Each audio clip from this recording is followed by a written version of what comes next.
Hello friends, welcome back to my channel. आज हम आपके लिए लेकर आए हैं डेली लाइफ में यूज होने वाले कुछ किचन हैक्स जो आपके डेली रूटीन को काफ़ी ज़्यादा सपोर्ट करेगा, हेल्प करेगा। इससे आपकी समय की तो बचत होगी ही होगी, आपके पैसे की भी बचत होगी। तो चलिए इस किचन हैक्स को हम देख लेते हैं। तो सबसे पहला जो मेरा हैक्स है यहाँ है चाकू नाइफ, जो कि हम यूज करते हैं बार बार, और बार बार यूज करने से इसके जो धार है ना वो कम हो जाते हैं और फिर इसे हमें डिस्कार्ड करना पड़ता है। इसका हम यूज नहीं कर पाते हैं और इसे बाहर जा कर के आप शार्प नहीं करवा पाते हैं। तो इसे आप घर में ही अच्छे से शार्प कर सकते हैं, इसके धार को तेज कर सकते हैं। तो इसके लिए आपको घर में रखे हुए कुछ चीज़ों का यूज करके इसका इस्तेमाल आप कर सकते हैं। तो इन सारी चीज़ों को हम बहुत अच्छे से तेज कर सकते हैं इसके धार को। तो इसके लिए आपको किचन में रखे हुए कुछ बर्तन धोने वाले जो स्क्रबर्स आते हैं उसका इस्तेमाल करना है और उसका इस्तेमाल करके आप इसकी धार को तेज कर सकते हैं। तो यहाँ देखिए मैंने कुछ इस तरीके का स्क्रबर लिया है जो आप किचन में बर्तन धोने के लिए यूज करते हैं, या फिर आप इस तरीके का स्क्रबर का यूज करते हैं। जला हुआ बर्तन जब इस तरीके के स्क्रबर से हम क्लीन करते हैं तो बहुत अच्छे से क्लीन हो जाता है, क्योंकि इससे ना हम चाकू और सीजर या फिर जो भी आपके घर में जिसकी धार कम हो गई हो उसे आप इस तरीके से जब इस पे रगड़िएगा तो उसका जो धार है ना वो काफ़ी हद तक सही हो जाता है। तो बस आपको इस तरीके से रगड़ना है और आपके जो चाकू हैं वो तेज हो जाएंगे। जो सीजर है उसे भी आप तेज कर सकते हैं। तो बहुत ही यूजफुल का ये स्क्रबर होता है और इससे देखिए आपके जो चाकू हैं वो तेज हो जाएंगे। जो जो सीज़र है, जो पुराना जंग खाया हुआ है, वो भी आपका सब तेज हो जाएगा। फिर आपको बाहर जाने की ज़रूरत नहीं है या फिर आपको डिस्कार्ड करने की इसे ज़रूरत नहीं होती है।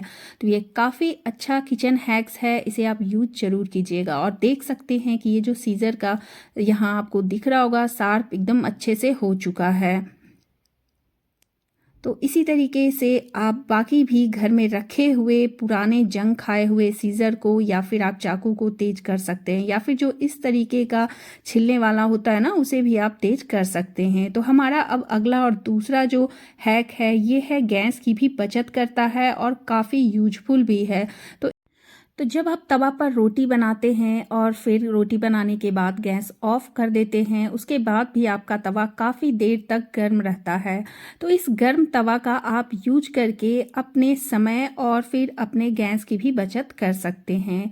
तो पहला तो है कि जो आप तवा पे देखिए मैंने यहाँ गैस को ऑफ कर दिया है और अभी हमारा तवा गर्म है। तो इस तवा पे आप चाहें तो कोई भी जो ग्रेन्स हैं उसे आप उसका मॉइस्चर निकालने के लिए गर्म कर सकते हैं, या फिर देखिए मैं यहाँ कस्तूरी मेथी है जिसे मैं इस गरम तवा पे डाल दी हूँ और ये खुद ही बस इसको थोड़ा सा ना उलटते पलटते रहिएगा तो ये बिल्कुल क्रिस्प हो जाता है। तो हमें स्पेशली गैस ऑन करके इसे गर्म करने की ज़रूरत नहीं होती है, क्योंकि उसी गर्म तवा का हम यूज करके इसे आराम से देखिए इस तरीके से हम क्रिस्प कर सकते हैं।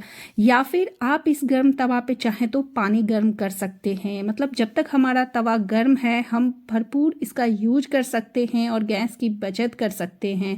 तो इस पानी को आप चाहें तो पीने के लिए गर्म कर सकते हैं या फिर आप किसी और भी चीज़ के लिए यूज कर सकते हैं। तो इस तरीके से क्या होगा कि आपका पानी भी गर्म हो जाएगा और आपके ये जो तवा गर्म है उसका भी यूज आप अच्छे से कर सकते हैं। इसके अलावा आप कुछ और भी चीज़ें कर सकते हैं इस पे, जैसे कि हम जब नए नए कॉम लाते हैं ना, जब कंघी लाते हैं तो उसका आगे का जो पार्ट होता है वो काफ़ी नुकीला होता है और जब आप कॉम्ब करते हैं ना तो आपके बाल में, आपके स्कैल में वो चुभता है। तो इस तरीके से आप गरम तवा पे इसके जो नुकीला नोक है उसे इस तरीके से जब हल्के हल्के तवा पे आप इसे रगड़ दीजिएगा ना, हल्का हल्का रब कीजिएगा, बहुत ज़्यादा नहीं। तो क्या होगा, गरम तवा से ये आगे का जो नुकीला पार्ट है वो हल्का सा ना राउंड हो जाएगा, जिससे कि जब आप कॉम्ब करेंगे तो आपके स्कैल में ये चुभेगा नहीं। तो इस तरीके से आप कॉम्ब को भी सही कर सकते हैं और गैस की भी बचत कर सकते हैं, समय की भी बचत कर सकते हैं। तो ये हमारा बहुत ही यूजफुल हैक है दोस्तों। और जो हमारा नेक्स्ट हैक है ये है, जब आप गैस पे दूध गर्म करते हैं या चाय बनाते हैं तो आपका चाय या दूध बॉयल होता है, गिर जाता है, मतलब जब आपका गैस थोड़ा तेज़ रहता है तो वो बाहर निकल जाता है, उसमें उबाल आता है और वो गिरने लगता है। तो इसे ठीक करने के लिए ना आपका जब तेज़ भी रहेगा गैस तो आपके चाय, आपके दूध बाहर नहीं निकलेंगे। इसके लिए आपको इस तरीके का लंबा वाला स्पैचुला लेना है और अपने चाय या दूध के ऊपर इस तरीके से रख दीजिए। और फ्लेम को जब आप हाई भी कर दीजिएगा ना तो ये बाहर नहीं गिरेगा, मतलब इसमें उफान आएगा, उबाल आएगा, लेकिन वो बाहर नहीं गिरता है। तो ये बहुत ही यूजफुल हैक है, इसे भी ज़रूर आप ट्राई कीजिएगा। बहुत ही काम का है। इस तरीके से आप कहीं बिजी हो गए हैं और आप गैस को ऑन करके छोड़ दिए हैं, आपका गैस का फ्लेम तेज है और आपके दूध गिर रहे हैं या चाय गिर रहे हैं, तो इस तरीके से आप स्पैचुला रख कर भी काम कर सकते हैं। आपके दूध या चाय या चावल इस तरीके से बना रहे हैं तो वो बाहर नहीं आएंगे और काफ़ी हद तक आपको परेशानी नहीं होगी, काफ़ी आपका समय भी बचेगा।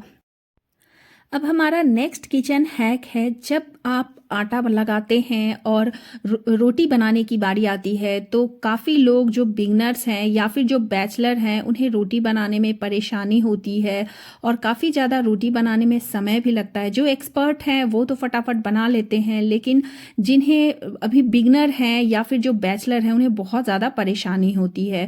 तो उसका भी सॉल्यूशन लेकर आए हैं। उसके लिए आपको घर में रखे इस तरीके का पॉलीथीन का यूज करना है, जो साड़ी का पॉलीथीन आता है या कपड़े का आता है या गिफ्ट का आता है।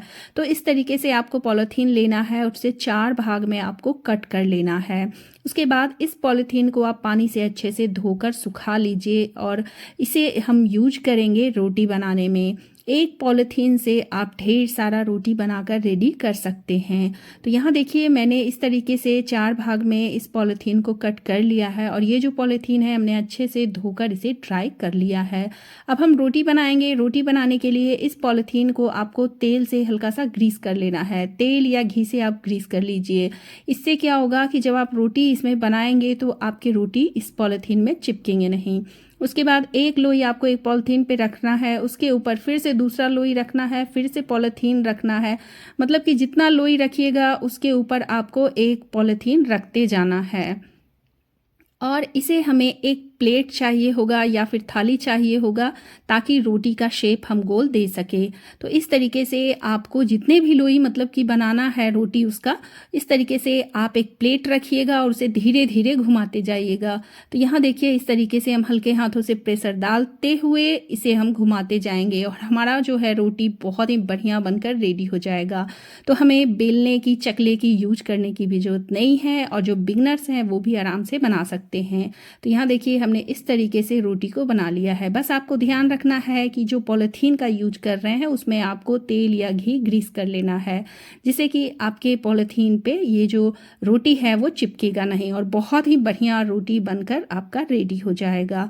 तो ये भी बहुत ही यूजफुल हैक है। इन सारे हैक्स में आपको कौन सा हैक्स बहुत अच्छा लगा प्लीज़ मुझे कमेंट बॉक्स में कमेंट करके ज़रूर बताइएगा। जो भी हैक्स अच्छा लगा हो उसका यूज कीजिए और एक लाइक कीजिए। और हमारे नए नए किचन हैक्स देखने के लिए यदि हमारे चैनल पर नए हैं तो सब्सक्राइब जरूर कीजिए।